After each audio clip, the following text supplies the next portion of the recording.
take a look at your family members. Your dad is the CEO, and your brother is the president, and your husband is a vice president. But as you know, in most companies, the weakest link is the middle. Weakest link is the middle. How do you go about attracting people to come in, knowing that as the farthest they'll go up is about the middle? Because if you don't do that, you know you're in trouble right away.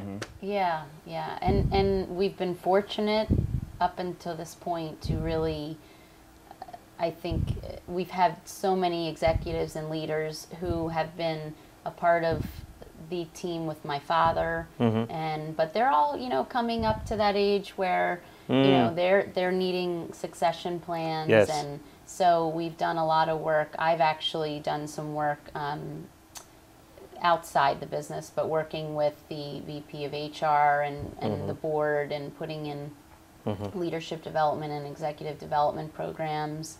And we've talked about doing rotations, which I did a lot of at J&J, rotating to different parts of the business, some of the younger leaders, and opening up some positions. As we grow, we have a more positions open, and then also putting in a pretty robust succession plan.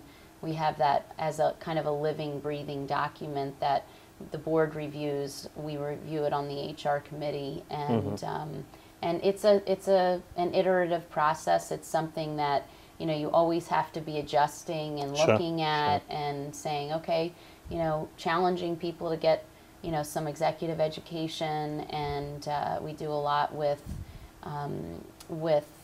you know, we have an executive manager training process that works. We work with the teams, and Dan's done a lot of that work with some outside consultants, and it's been, you know, it's been great, kind of bringing them along, and having us also assigning some mentors from the board to some key people that we want to be in future leadership, looking at the emerging leader group and saying who's, you know, A, B, or C for that position, if he retires, if, you know, whatever it is. It's like a constant. So you have a program. It's a checkerboard. You have a program.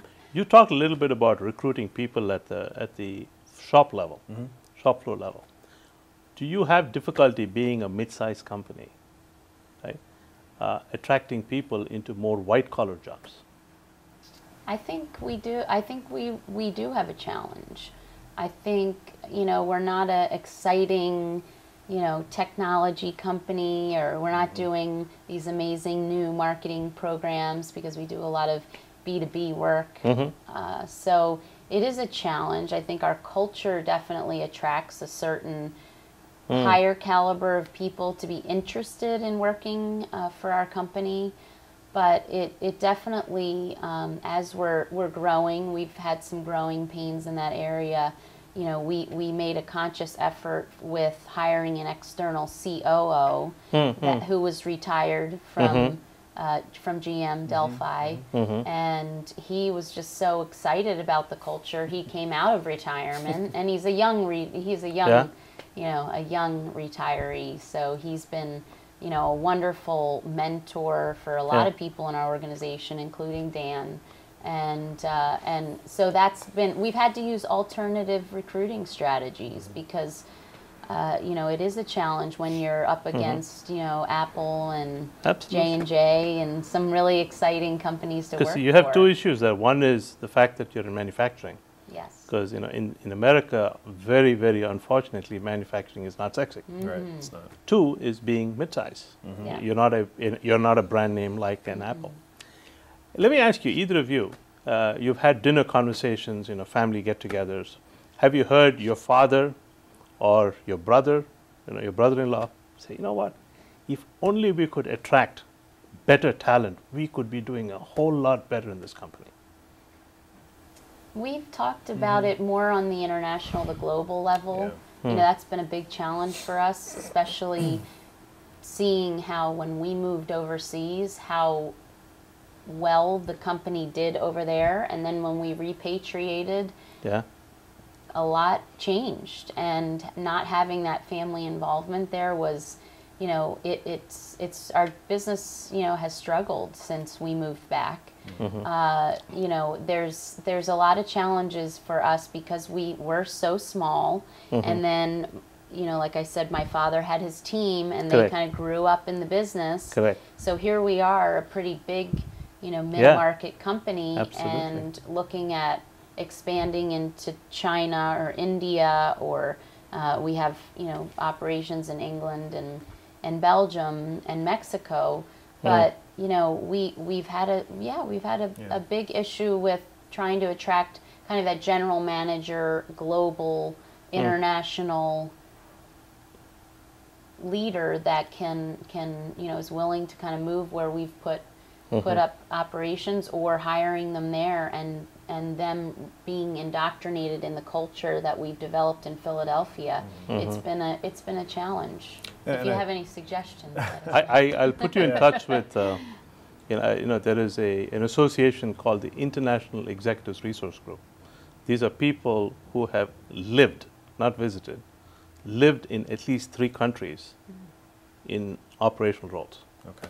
So the chairman of IERG is a good friend, and he's on our board.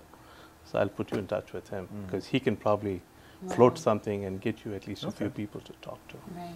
Well, in Ram, I think Christin is correct. The complexity we've seen in the business in the last 10 years, because look, 10 years ago, everything was in Philadelphia. Yes. And it was, I don't want to say very simple. It's already a very complex business, what we do. But now you add into that facilities in Mexico, not a handful of people, half the business. Yes. Being in South Texas and Mexico, now the European business, and frankly, 90% of our sales and of our revenue are in North America. So we need to grow either in other channels of distribution, other products, other markets, and that is where I think all of us as a family are saying, you know what, the team has gotten us this far. We need to probably sprinkle in a few more, an outside COO, maybe some other board members with international experience, and get them actually working and mentoring. Absolutely. And we have to come to a determination of, can the existing leadership, where are they going to max out? And it's not a horrible conversation to have. You just need to know and say, you know, how much further can they go? Are they willing to live overseas?